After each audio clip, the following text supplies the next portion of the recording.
Salut les filles, je vous retrouve aujourd'hui pour faire le point sur mon parcours PMA, comme je vous l'avais promis. Du coup, j'ai attendu d'avoir mes deux rendez-vous pour pouvoir faire la vidéo.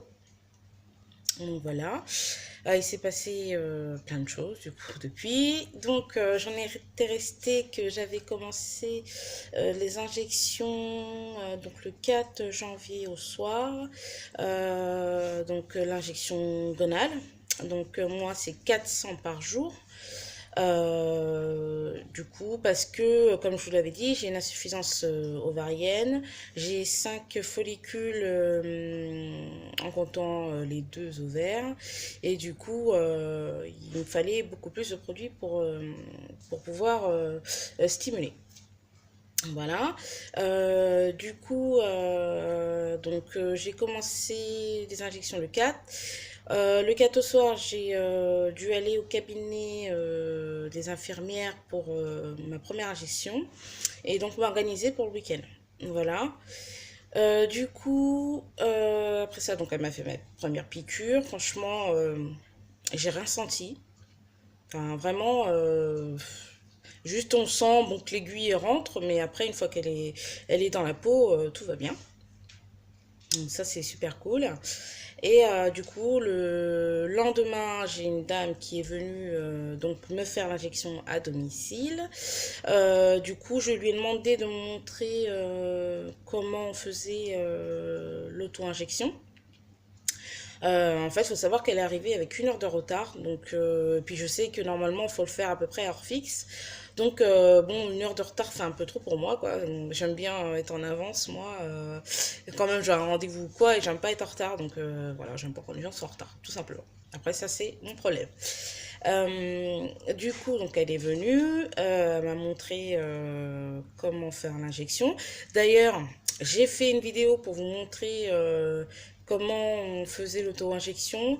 C'est sur donc mon autre chaîne IVF, donc protocole pregnancy. Donc c'est une vidéo que j'ai fait en fait pour vous montrer comment on faisait l'auto-injection. Voilà, parce qu'il n'y a rien de plus simple. Et si vous voulez, j'ai une autre vidéo aussi, mais celle-là est en anglais. Donc voilà, comme je voulais partager un peu mon parcours d'infertilité autour du monde, voilà. Donc j'ai fait en anglais, donc voilà. Donc si ça vous dit d'aller jeter un coup d'œil, n'hésitez pas. Du coup, donc je reviens à ce que je disais. Donc elle m'a montré comment faire l'injection. Et du coup, le lendemain, au soir, vers 18h40, 19h, j'ai fait mon injection pour la première fois. Donc j'avais une petite appréhension. Donc j'ai tout bien fait comme elle m'a dit, tout ça. Et au moment donc, de piquer, donc là je me suis dit, allez, t'es courageuse, t'es courageuse, t'es courageuse. Voilà. Donc j'ai pris la peau, j'ai pincé, j'ai mis donc l'aiguille. J'ai commencé à injecter, j'ai relâché la peau et là, franchement, j'ai rien senti.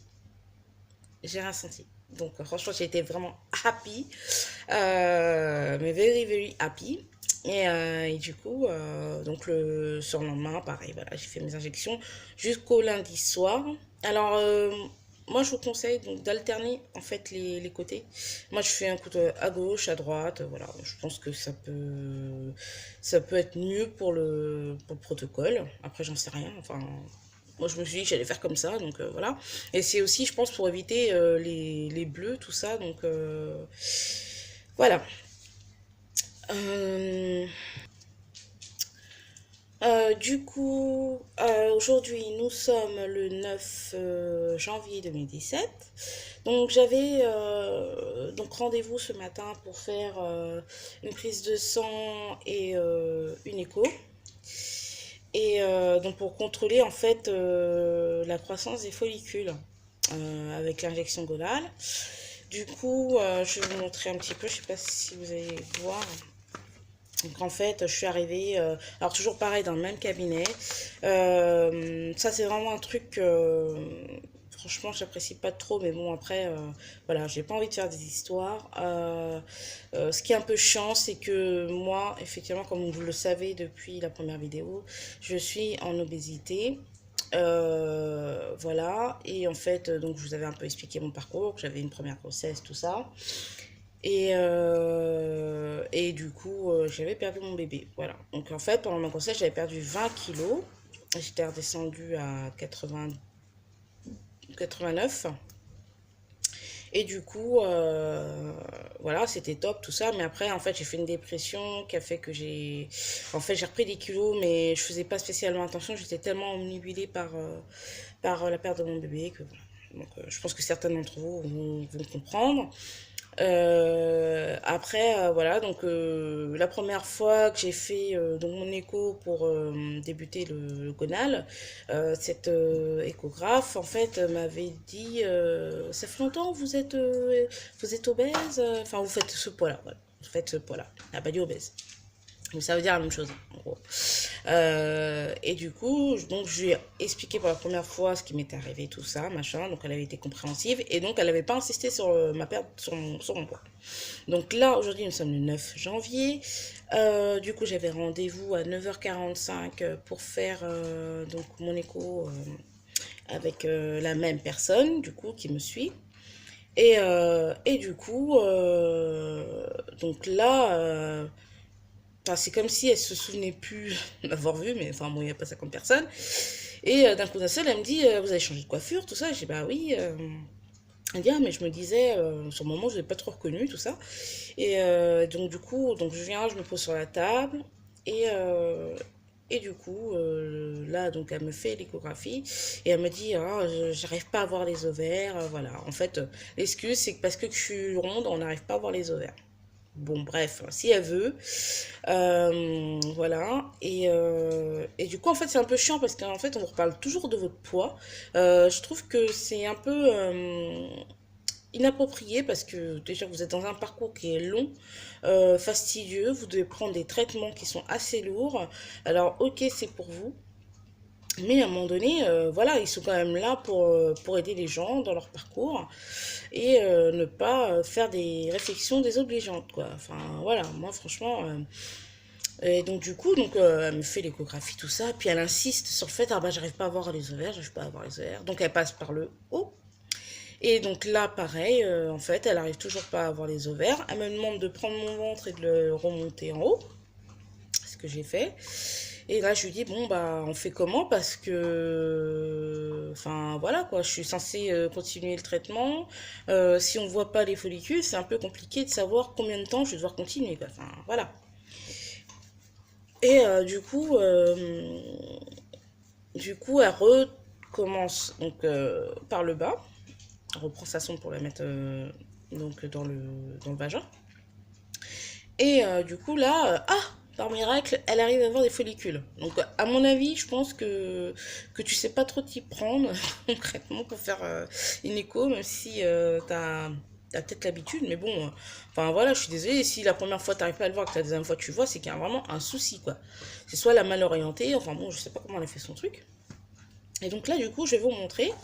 Donc, elle m'a dit, il n'y a pas beaucoup de réponses au niveau du traitement. Ah, je me dis, putain, s'il n'y a pas vraiment s'il n'y a pas beaucoup de réponses, j'ai dit, mais comment je fais, quoi? Ça veut dire qu'il faut que je change de traitement. Ça veut dire que, ben, qu'on arrête tout. Enfin, je sais rien, tu vois. Et, du coup, donc là, en fait, elle m'a fait l'échographie et donc elle a réussi à trouver des follicules. Donc, je sais pas si vous allez les voir, ils sont plus gros que la dernière fois. Parce qu'en fait, moi j'en ai 5 en tout. Quand les deux ouvertes, j'ai 5 follicules. Et donc en fait, là on les voit mieux. Voilà.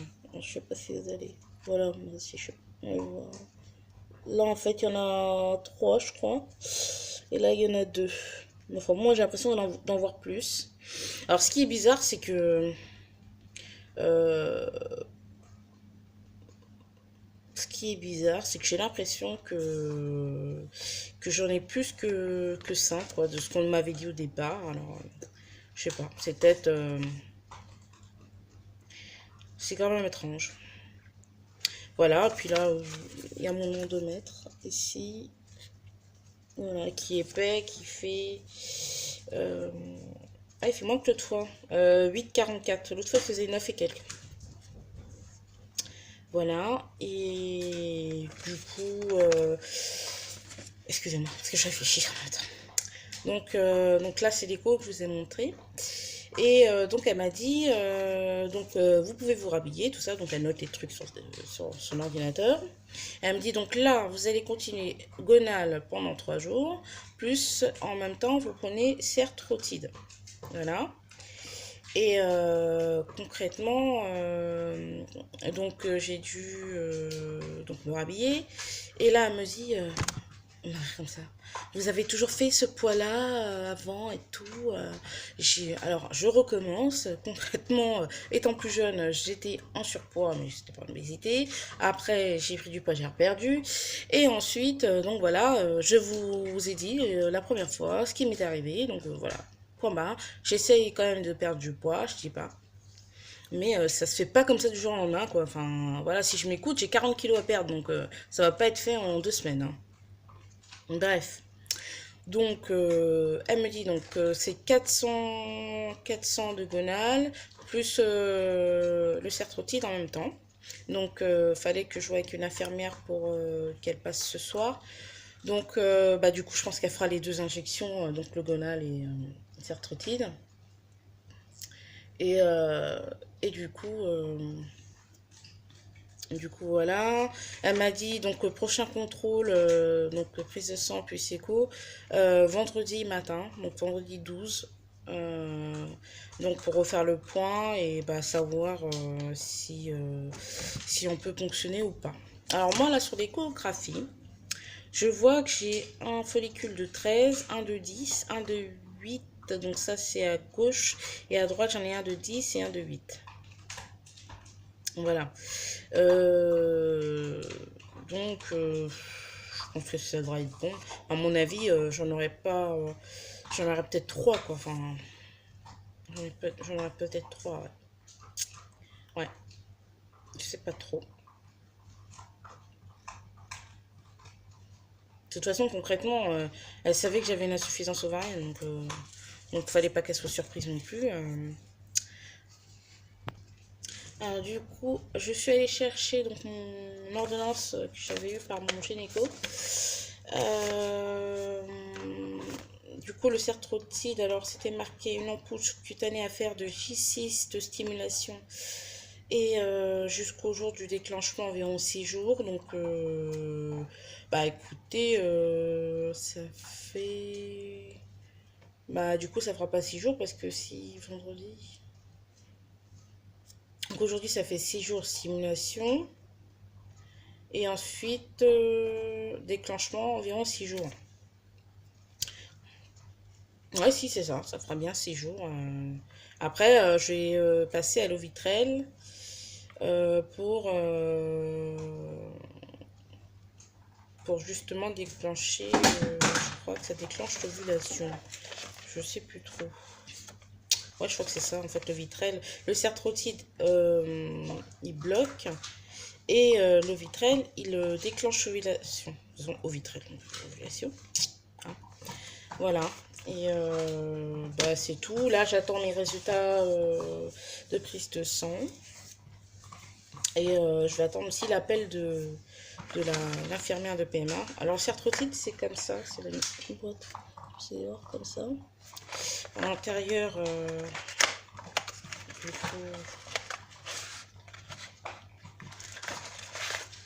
du coup, c'est comme ça. Voilà. Alors, apparemment, c'est un truc à faire. C'est un truc à faire pendant 3 jours.